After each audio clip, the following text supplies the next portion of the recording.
हमर प्रिय देशवासी लोकनि नमस्कार। बितलहबा सप्ताह हमरा लोकनि एकटा एहन उपलब्धि प्राप्त केलहुँ जे हमरा सबकेँ गर्वसँ भरि देलक। अहाँ सुनने हैब जे भारत पछिला सप्ताह $400 बिलियन अर्थात 30 लाख करोड़ टाकाक एक्सपोर्ट केर टारगेट प्राप्त केलक अछि। पहिल बेर सुनबामे लगैत अछि जे ई अर्थव्यवस्थासँ जुड़ल बात अछि, मुदा ई अर्थव्यवस्थोसँ बेसी भारतक सामर्थ्य, भारतक पोटेंशियलसँ जुड़ल बात अछि। एक समयमे भारतसँ एक्सपोर्टक आंकड़ा कहियो 100 बिलियन, कहियो 150 बिलियन, कहियो 200 बिलियन धरि भेल करैत छल। आब आइ भारत $400 बिलियन पर पहुँच गेल अछि। एकर एकटा अर्थ ई जे संसार भरिमे भारतमे बनल वस्तु सभक डिमांड बढ़ि रहल अछि। दोसर अर्थ ई जे भारतक सप्लाई चेन दिनोदिन आरो मजबूत भऽ रहल अछि आ एकर एकटा बड़ पैघ संदेशो अछि।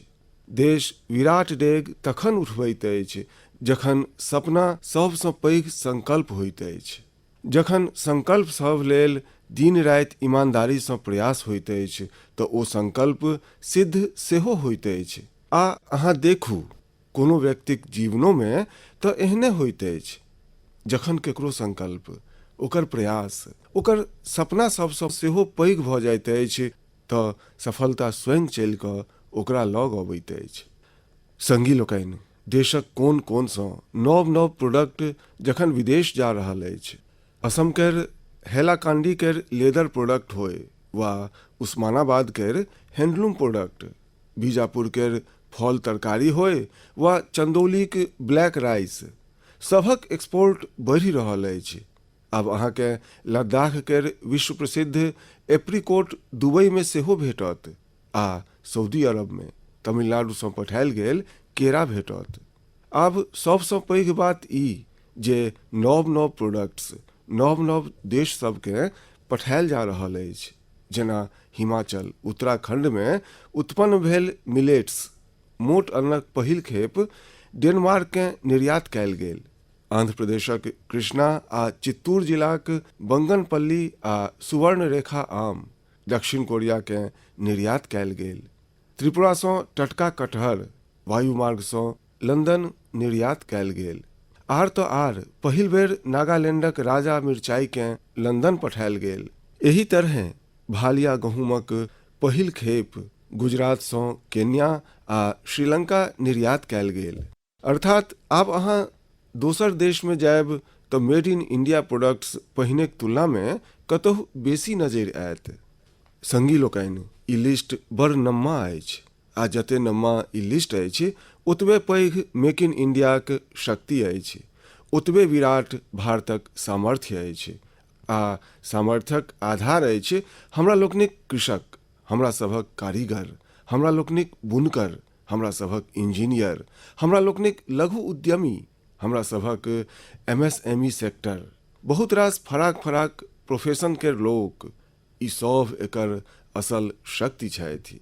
हिनक परिश्रमेसँ $400 बिलियन केर एक्सपोर्ट केर लक्ष्य प्राप्त भऽ सकल अछि आ हमरा प्रसन्नता अछि जे भारतक लोक सभक ई सामर्थ्य आब संसारक कोन कोनमे नव बाजारमे पहुँचि रहल अछि।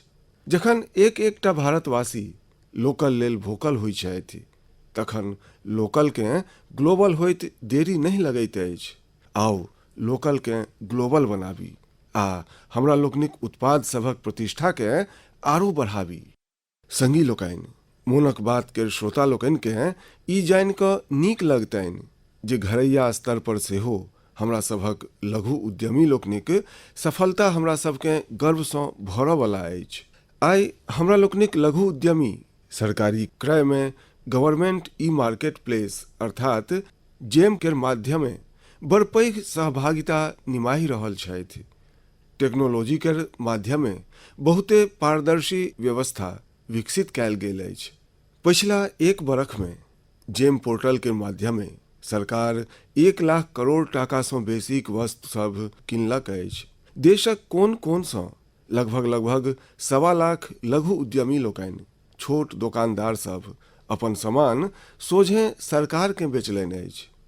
एकटा जमाना छल जखन पैघ कंपनिये सब सरकार के सामान बेच पबै छल, मुदा आब देश बदलि रहल अछि, पुरान व्यवस्थो सब बदलि रहल अछि।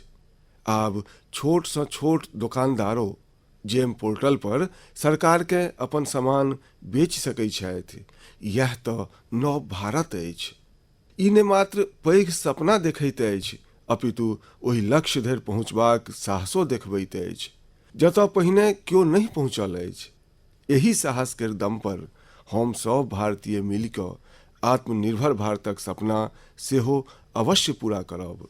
हमर प्रिय देशवासी लोकनि, हाले में भेल पद्म सम्मान समारोह में अहाँ बाबा शिवानंद जी के अवश्य देखने हेबनि। 126 वर्षक बूढ़ केर फुर्ती देख कऽ हमरा जकाँ प्रत्येक गोटे अचंभित भऽ गेल हैत। आ हम देखलहुँ पौल खसिते ओ नंदी मुद्रा में प्रणाम करऽ लगला। हमहूँ बाबा शिवानंद जी के झुकि कऽ प्रणाम केलहुँ। 126 वर्षक वयस आ बाबा शिवानंदक फिटनेस दुनू आइ देश में चर्चाक विषय बनल अछि। हम सोशल मीडिया पर कतेको लोकक कमेंट देखलहुँ जे बाबा शिवानंद अपन वयस सँ 4 गुना कम वयसो सँ बेसी फिट छथि। वस्तुतः बाबा शिवानंदक जीवन हमरा सबके प्रेरित करयवला अछि। हम हुनकर दीर्घ आयु केर कामना करैत छी। हुनका में योगक प्रति एकटा पैशन छनि आ ओ बहुत हेल्दी लाइफ स्टाइल जीवै छथि। जीवेम शरदः शतम। हमरा लोकनिक संस्कृति में सबके 100 वर्षक स्वस्थ जीवनक शुभकामना देल जाइत अछि। हमरा लोकनि 7 अप्रैल के विश्व स्वास्थ्य दिवस मनायब। आइ सौंसे विश्व में हेल्थ के लऽ कऽ भारतीय चिंतन, खाहे ओ योग होय वा आयुर्वेद, एकरा प्रति रुचि बढ़ैत जा रहल अछि। अखन अहाँ देखने हैब जे पिछले सप्ताह कतर में एकटा योग कार्यक्रम के आयोजन कयल गेल। एहि में 114 देशक नागरिक लोकनि भाग लऽ कऽ एकटा नव वर्ल्ड रिकॉर्ड बना देलनि। एही तरहे आयुष इंडस्ट्री के बाजारो अनवरत पैघ भऽ रहल अछि। 6 बरख पहिने आयुर्वेद सँ जुड़ल दवाई सभक बाजार 22,000 करोड़ टाकाक लग पास केर छल। आइ आयुष मैन्युफैक्चरिंग इंडस्ट्री 1,40,000 करोड़ टाकाक लग पास पहुँच रहल अछि। अर्थात एहि क्षेत्र में संभावना अनवरत बढ़ि रहल अछि। स्टार्टअप वर्ल्ड में सेहो आयुष आकर्षणक विषय बनैत जा रहल अछि। संगी लोकनि, हेल्थ सेक्टर के दोसर स्टार्टअप्स पर तऽ हम पहिने सेहो कतेक बेर बात कऽ चुकल छी, मुदा एहि बेर आयुष स्टार्टअप्स पर अहाँ सँ विशेष रूप सँ बात करब। एकटा स्टार्टअप अछि कपिवा। एकर नामे में एकर अर्थ नुकायल अछि। एहि में KA केर अर्थ अछि कफ, PI केर अर्थ अछि पित्त आ VA केर अर्थ अछि वात। ई स्टार्टअप हमरा लोकनिक परंपरा सभक अनुसार हेल्दी ईटिंग हैबिट्स पर आधारित अछि। एकटा आरो स्टार्टअप निरोग स्ट्रीट सेहो अछि। आयुर्वेद हेल्थ केयर इकोसिस्टम में एकटा अनुपम कंसेप्ट अछि। एकर टेक्नोलॉजी ड्रिवन प्लेटफॉर्म संसार भरि केर आयुर्वेद डॉक्टर्स के सोझे लोक सब सँ जोड़ैत अछि। 50,000 सँ बेसी प्रैक्टिशनर्स एहि सँ जुड़ल छथि। एही तरहे आत्रे इनोवेशंस एकटा हेल्थ केयर टेक्नोलॉजी स्टार्टअप्स अछि जे होलिस्टिक वेलनेस के क्षेत्र में काज कऽ रहल अछि। इक्जोरियल ने मात्र अश्वगंधा के उपयोग के लऽ कऽ जागरूकता पसारलक अछि, अपितु टॉप क्वालिटी प्रोडक्शन प्रोसेस पर सेहो पैघ मात्रा में निवेश केलक अछि। क्योरवेदा जड़ी बूटी सभक आधुनिक शोध आ पारंपरिक ज्ञान के संगम सँ होलिस्टिक लाइफ लेल डाइटरी सप्लीमेंट्स के निर्माण केलक अछि। संगी लोकनि, अखन तऽ हम किछुए नाम गनेलहुँ अछि। ई लिस्ट बड़ नम्मा अछि। ई भारतक युवा उद्यमी लोकनि आ भारत में बनि रहल नव संभावना सभक प्रतीक अछि। हमर हेल्थ सेक्टर के स्टार्टअप्स आ विशेष कऽ आयुष स्टार्टअप्स सँ एकटा आग्रहो अछि। अहाँ ऑनलाइन जे कोनो पोर्टल बनबै छी, जे कोनो कंटेंट क्रिएट करै छी, ओ संयुक्त राष्ट्र द्वारा मान्यता प्राप्त सब भाषा में सेहो बनेबाक प्रयास करी। संसार में बहुत रास एहन देश अछि जतऽ अंग्रेजी ने एते बाजल जाइत अछि आ ने एते बुझले जाइत अछि। एहन देश सबके सेहो ध्यान में राखि कऽ अपन जनतब केर प्रचार प्रसार करी। हमरा विश्वास अछि भारतक आयुष स्टार्टअप्स नीक क्वालिटीक प्रोडक्ट्स केर संग शीघ्रे संसार भरि में व्याप्त भऽ जायत। संगी लोकनि, स्वास्थ्यक सोझ संबंध स्वच्छता सँ सेहो जुड़ैत अछि। मोनक बात में हमरा लोकनि सदिखन स्वच्छता केर आग्रही लोकनिक प्रयास सबकेँ अवश्य कहै छी। एहने एकटा स्वच्छाग्रही छथि चंद्रकिशोर पाटिल जी। ई महाराष्ट्रक नासिक में रहै छथि। चंद्रकिशोर जी केर स्वच्छता के लऽ कऽ संकल्प बड़ गंभीर छनि। ओ गोदावरी नदीक लग ठाढ़ रहै छथि आ लोक सबकेँ अनवरत नदी में कुरकुट नहीं फेकबा लेल प्रेरित करै छथि। हुनका क्यों एहन करैत देखाइत अछि तऽ तुरंत ओकरा मना करै छथि। एहि काज में चंद्रकिशोर जी अपन बहुत समय व्यय करै छथि। साँझ धरि हुनका लग एहन वस्तु सभक ढेरी लागि जाइ छनि जे लोक नदी में फेकबा लेल अन्य रहै छथि। चंद्रकिशोर जीक ई प्रयास जागरूकता सेहो बढ़बैत अछि आ प्रेरणा सेहो दैत अछि। एही तरहें एकटा आरो स्वच्छाग्रही छथि उड़ीसा में पुरीक राहुल महाराणा। राहुल प्रत्येक रवि के भोरे भोर पुरी में तीर्थ स्थल सब लग जाइ छथि आ ओतऽ प्लास्टिक कुरकुट साफ करै छथि। ओ एखन धरि सैकड़ों किलो प्लास्टिक कुरकुट आ गंदगी साफ कऽ चुकल छथि।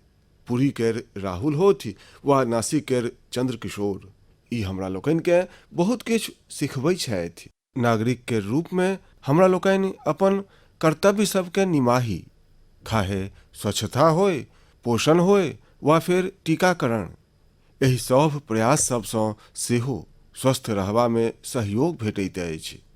हमर प्रिय देशवासी लोकनि, आउ बात करै छी केरला केर मुपट्टम श्री नारायण जी केर।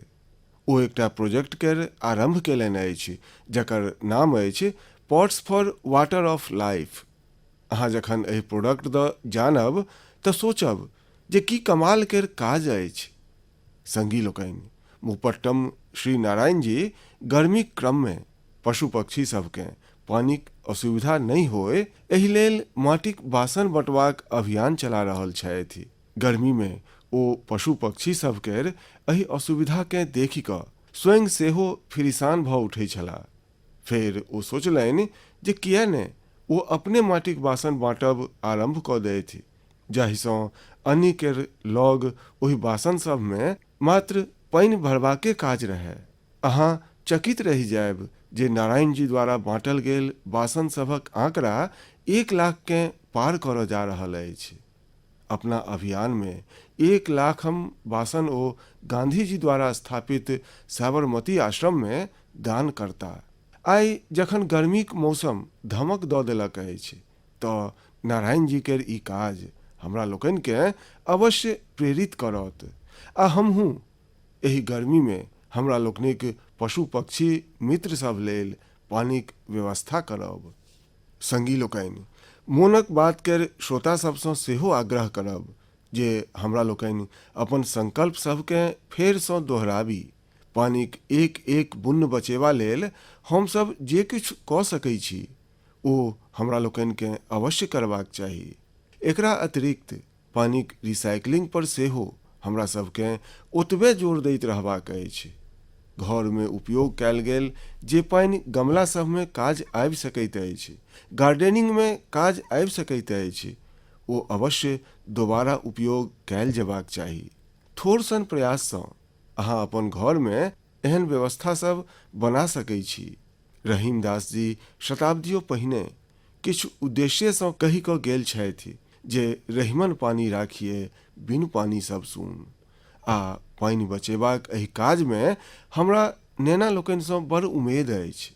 स्वच्छता के जेहन हमरा सभक नेना लोकनि आंदोलन बनेलनि, ओहिना ओ वाटर वॉरियर बनि कऽ पानि बचेबा में सहयोग कऽ सकै छथि। संगी लोकनि, हमरा लोकनिक देश में जल संरक्षण, जल स्रोत सभक सुरक्षा शताब्दियों समाजक स्वभावक हिस्सा रहल अछि। हमरा प्रसन्नता अछि जे देश में बहुत लोक सब वाटर कंजर्वेशन के लाइफ मिशने बना देलनि अछि। जेना चेन्नई के एकटा संगी छथि अरुण कृष्णमूर्ति जी। अरुण जी अपना क्षेत्र में पोखरि आ झील सबके साफ करबाक अभियान चला रहल छथि। ओ 150 सँ बेसी पोखरि झील सबकेर स्वच्छताक जवाबदेही उठेलनि आ ओकरा सफलताक संग पूरा केलनि। एही तरह महाराष्ट्रक एकटा संगी रोहन काले छथि। रोहन वृत्ति सँ एकटा HR प्रोफेशनल छथि। ओ महाराष्ट्रक सैकड़ों स्टेप वेल्स अर्थात सीढ़ी वाला पूर्णा इनार सभक संरक्षणक अभियान चला रहल छथि। एहि में सँ कतेको इनार तऽ सैकड़ों बरख पुरान होइत अछि आ हमरा सभक विरासतिक हिस्सा होइत अछि। सिकंदराबाद में बंसीलाल पेट इनार एकटा एहने स्टेप वेल अछि। बरखोक उपेक्षाक कारण ई स्टेप वेल माटि आ कुरकुट सँ झपा गेल छल, मुदा आब ओतऽ एहि स्टेप वेल केँ पुनर्जीवित करबाक अभियान जनसहभागिता सँ आरंभ भेल अछि।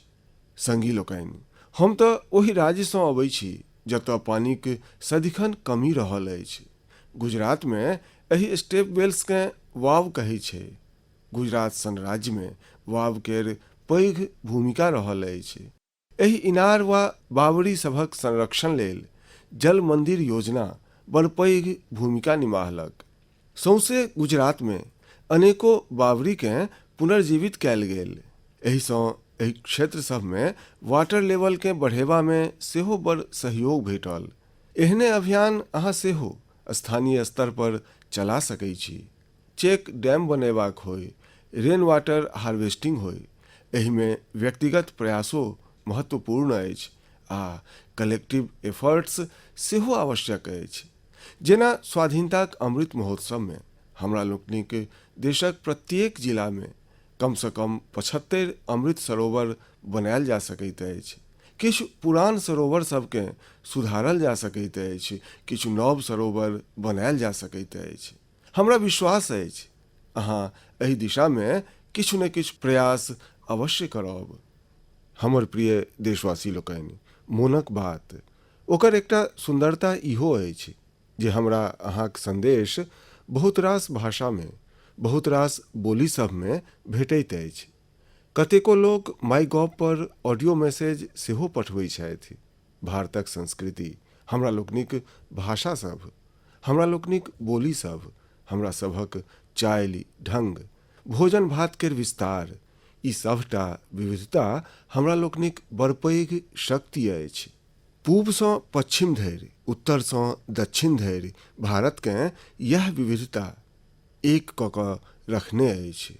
एक भारत श्रेष्ठ भारत बनबैत अछि। एहू में हमरा लोकनिक ऐतिहासिक स्थल सब आ पौराणिक कथा सब दुनू केर बड़ योगदान होइत अछि। अहाँ सोचि रहल हैब जे ई बात हम अखन अहाँ सँ किया कऽ रहल छी। एकर कारण अछि माधवपुर मेला।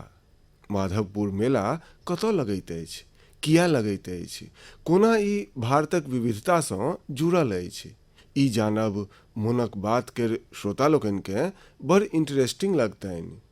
संगी लोकनि, माधवपुर मेला गुजरातक पोरबंदर में समुद्र लग माधवपुर गाम में लगैत अछि, मुदा एकर हिंदुस्तानक पूर्वी छोर सँ सेहो संबंध जुड़ैत अछि।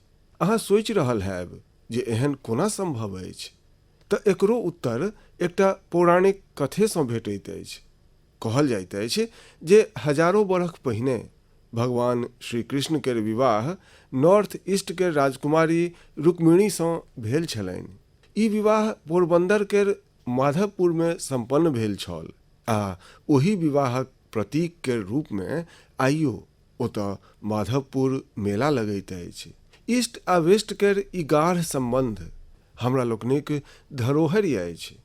समयक संग आब लोक सभक प्रयास सँ माधवपुर मेला में नव नव वस्तु सब सेहो जुड़ि रहल अछि। अपना सब ओतऽ कन्या पक्ष के सरियाती कहल जाइत अछि आ एहि मेला में आब नॉर्थ ईस्ट सँ बहुत रास सरियाती सेहो आबऽ लागल छथि। एक सप्ताह धरि चलऽ वाला माधवपुर मेला में नॉर्थ ईस्ट केर सब राज्यक आर्टिस्ट पहुँचै छथि। हैंडीक्राफ्टसँ जुड़ल कलाकार पहुँचै छथि आ एहि मेला केर दीप्तिकेँ चारि चान लागि जाइत अछि। एक सप्ताह धरि भारतक पूब आ पश्चिम केर संस्कृति सभक ई मेल, ई माधवपुर मेला एक भारत श्रेष्ठ भारतक बहुत सुन्दर उदाहरण बनि रहल अछि। हमर अहाँ सबसँ आग्रह अछि अहूँ एहि मेला दऽ पढ़ू आ जानू। हमर प्रिय देशवासी लोकनि, देश में स्वाधीनताक अमृत महोत्सव आब जनसहभागिताक नव उदाहरण बनि रहल अछि। किछु दिन पहिने 23 मार्चकेँ बलिदान दिवस पर देशक फराक फराक कोन में अनेक समारोह भेल। देश अपन स्वतंत्रताक नायक नायिका लोकनिकेँ मोन पाड़लक, श्रद्धापूर्वक स्मरण केलक।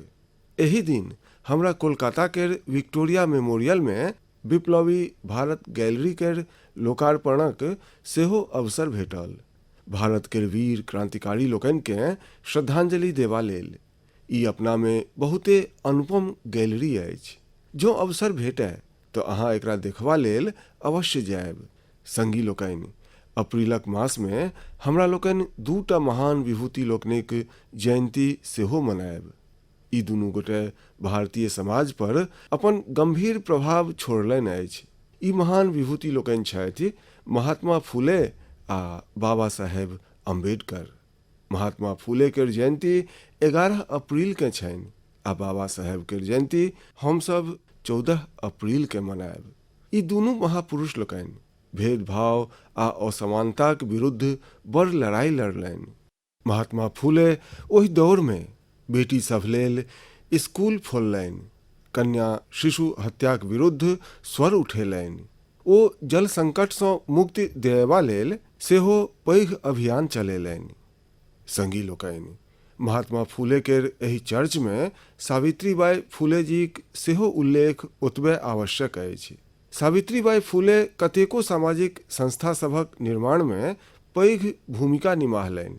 एकटा शिक्षिका आ एकटा समाज सुधारक केर रूप में ओ समाज के जागरूक सेहो केलनि आ ओकर हौस सेहो बढ़ेलनि। दुनू संग मिलि कऽ सत्यशोधक समाजक स्थापना केलनि, जन जन केर सशक्तिकरणक प्रयास केलनि। हमरा लोकनि के बाबा साहेब अम्बेडकर केर काज सब में सेहो महात्मा फूले केर प्रभाव स्पष्ट दिखाई दैत अछि। ओ कहै छलाह जे समाज केर विकासक आकलन ओहि समाज में स्त्रीगणक स्थिति के देख कऽ कैल जा सकैत अछि। महात्मा फूले, सावित्रीबाई फूले, बाबा साहेब अम्बेडकर केर जीवनसँ प्रेरणा लैत हम सब माता पिता आ अभिभावक लोकनिसँ अनुरोध करै छी जे ओ बेटी सबके अवश्य पढ़ाबथि। बेटी सबके स्कूल में प्रवेश बढ़ेबा लेल किछुए दिन पहिने कन्या शिक्षा प्रवेश उत्सव सेहो आरंभ कैल गेल अछि। जाहि बेटी लोकनिक पढ़ाई कोनो कारणे छूटि गेलनि अछि, हुनका दोबारा स्कूल अनबा पर फोकस कैल जा रहल अछि। संगी लोकनि, ई हमरा सब लेल सौभाग्यक बात अछि जे हमरा लोकनि के बाबा साहेब से जुड़ल पंच तीर्थ लेल काज करबाक सेहो अवसर भेटल अछि। हुनकर जन्म स्थान महू होय, मुंबई में चैत्य भूमि होय, लंदन केर हुनकर घर होय, नागपुरक दीक्षा भूमि होय वा दिल्ली में बाबा साहेब केर महापरिनिर्वाण स्थल, हमरा सब स्थान पर सब तीर्थ पर जेबाक सौभाग्य भेटल अछि। हम मोनक बात केर श्रोता लोकनिसँ आग्रह करब जे ओ महात्मा फूले, सावित्रीबाई फूले आ बाबा साहेब अम्बेडकर से जुड़ल स्थान सभक दर्शन करबा लेल अवश्य जायथि। अहाँके ओतऽ बहुत किछु सिखबा लेल भेटत। हमर प्रिय देशवासी लोकनि, मोनक बात में एहि बेर सेहो हमरा लोकनि अनेक विषय पर बात केलहुँ। अगिला मास बहुत रास पाबनि तिहार आबि रहल अछि।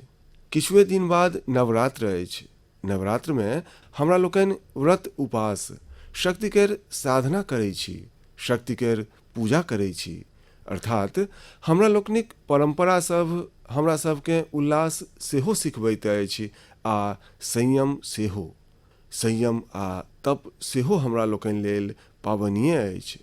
तेँ नवरात्रि सदिखनसँ हमरा सब लेल बड़ विशेष रहल अछि। नवरात्रक पहिले दिन गुड़ी पड़वा केर पाबनि सेहो अछि। अप्रैल में ईस्टर सेहो अबैत अछि आ रमजानक पवित्र दिन सेहो आरंभ भऽ रहल अछि। हमरा लोकनि सभकेँ संग लऽ कऽ अपन पाबनि मनाबी, भारतक विविधताकेँ सशक्त करी, सभक इएह कामना अछि। एहि बेर मोनक बात में एतबे। अगिला मास अहाँसँ नव विषय सभक संग फेर भेंट हैत। बहुत बहुत धन्यवाद।